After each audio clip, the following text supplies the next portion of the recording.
Tchabé Idadou, une ancienne cité du Moyen-Bénin, est le titre du livre lancé dans l'après-midi du samedi 23 novembre 2024 dans la cité des Trois Mamelles. C'était en présence d'éminentes personnalités au nombre desquelles l'honorable Ogbon Kolawole Djiman, le maire Obachabi Deni, des têtes couronnées, des cadres et invités.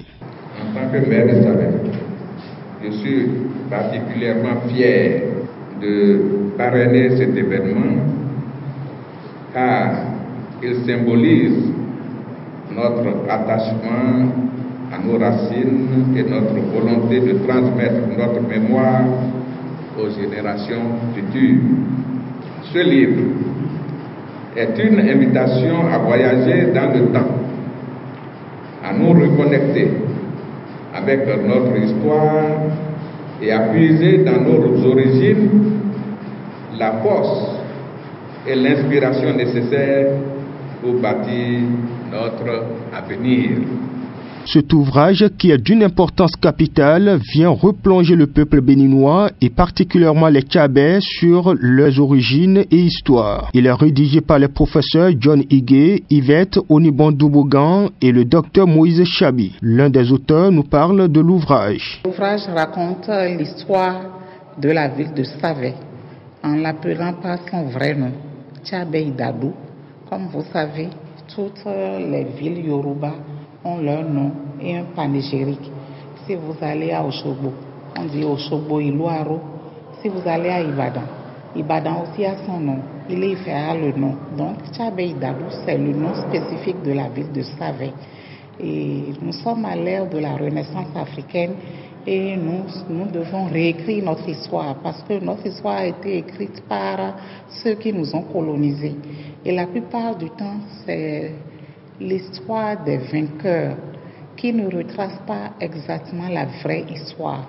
Et donc, avec le professeur Igué et le docteur Moïse Chabi, nous avons pensé qu'il serait nécessaire d'ouvrir un pan de l'histoire de Tchabé Idadou, donc de la ville, pas de toute la région, mais à travers différents aspects qui sont le lieu géographique, là où nous sommes. Comment est-ce que le lieu a été choisi, à quoi servait ce lieu-là et qu'est-ce qui a motivé nos ancêtres à choisir ce lieu. Ensuite, d'ouvrir un pan sur l'évolution de la royauté. Quels sont les différents rois qui se sont succédés et quelles sont les crises politiques qui ont traversé Tchabé Idadou traditionnel. Ensuite, nous avons voulu parler un peu de la vie quotidienne de nos ancêtres, comment ils vivaient, quelles étaient leurs normes, quels étaient leurs principes, quelle était leur culture.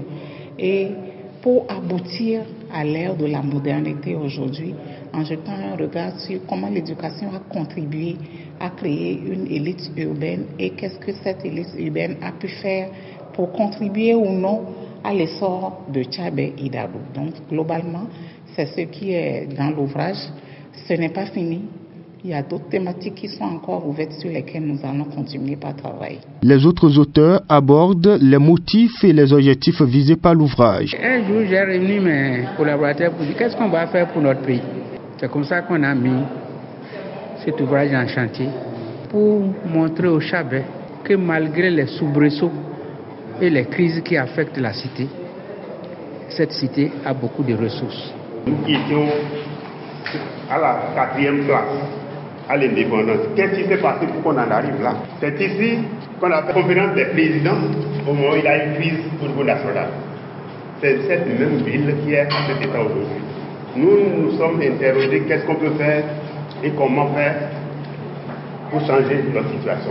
Au terme de la présentation, les invités ont posé des questions auxquelles les auteurs ont répondu. J'ai une très bonne impression et puis je félicite nos chercheurs qui ont écrit cette fois-ci quelque chose qui concerne Savè.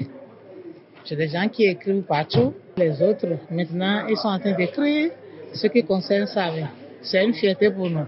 Le livre Tchabé Idadou des éditions Les Impliqués est officiellement lancé. C'est plus de 300 pages et vous pouvez vous en procurer dans les librairies sur toute l'étendue du territoire béninois.